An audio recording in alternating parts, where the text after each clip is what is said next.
Spider-Man 2 looks amazing, but what if it didn't? I'm going to attempt to recreate those effects with PS1 graphics. That's right, these graphics. What? Why?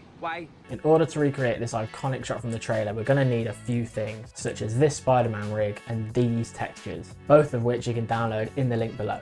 And of course you'll need a fresh copy of the best 3D software there is. To make sure I nail this effect, I need to do 3 things. 1, have the symbiote animate over the entire body. 2, add some mesh displacement. And 3, add some extra details such as tentacles and these stringy, slimy, stringy things. Anyway, step 1 is animating the textures. To start, you need to load both textures into Blender, each attached to their own shader. Then using a mix shader node, we're going to blend between them. But by default, this doesn't look so good. So we need to create a mask that will show and hide parts of the texture we need. To do this, we need a texture coordinate node, a gradient texture node, and a color ramp. Connect these 3 together and plug in the color ramp into the factor. If I move the color ramp values, you can see how this affects the blend of the texture. But right now it looks pretty basic.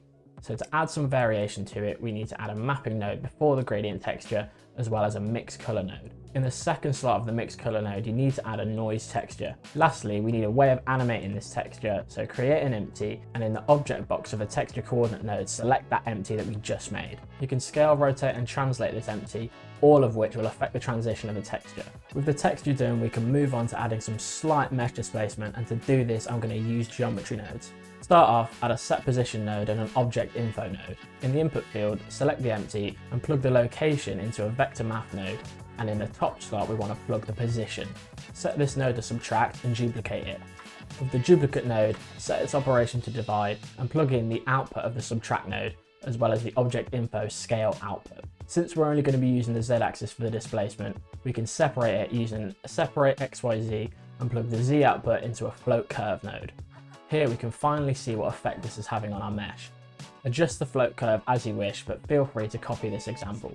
To add a bit more control, I added a math node, set it to multiply, and added a vector math node, set that to scale, with the position as the input vector. Here we can adjust the multiply value to increase or decrease the scale of the effect. One problem we're going to run into though is by scaling the empty, we're actually going to be scaling the effect of this mesh displacement. So to stop this from happening, you need to create 2 more vector math nodes, one set to divide and the other set to scale. Connect the scale output to both inputs of the divide node and the output to the scale node. Adjusting this value will now give you more control over the spread of this effect without it interfering with the texture setup. The final step is adding these weird tentacle thingies, and this part is really easy. Just create a cylinder and set the vertices to 3. Delete the top and bottom caps and scale it to about 3/4 of the height of your model. Add some subdivisions and taper it off at the end. The material setup for this one is super easy too. I just added some basic UVs and in the material editor added a noise texture and a color ramp. And from the color ramp values, just pick values from the original texture. For the pixelated effect, add a vector math node set to snap as well as a math node set to divide. The lower value now controls the resolution. To animate these appearing, I used the same setup as the suit transition, except in the mix shader node, I used a transparent BSDF. Make sure to set the blend mode to alpha clip in the material settings, otherwise your mass material won't be transparent. After I've made one, I duplicated a bunch of times, added some bones, and boom, tentacles. The last bit of polish is added some stray bits of gloop, just as the animation is happening. To do this, I created some curves, add some extrusion, and add the same texture as the tentacles, but make sure to make this a single user copy as we need to change it a little bit. Scale down the resolution a lot, and for the transparency, delete these 3 nodes, and just adjust the noise scale and color ramp until you get what you want. Repeat these steps as many times as you want, and to animate it, just keyframe the start and end positions. Now there are a few settings you can tweak to make sure this render looks like it came straight out of the 2000s. And the first one is under render settings, film, and change the filter size to 0.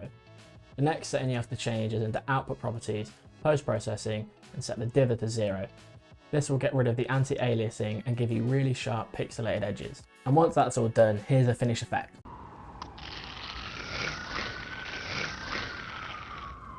All the assets I used are available to download in the link below, all free, so make sure to check it out and try it for yourselves. If you learned something new, make sure to like and subscribe, and let me know in the comments if you think I should do some combat animation in this style. And if it's more Spider-Man videos you're after, check out this playlist. It's here.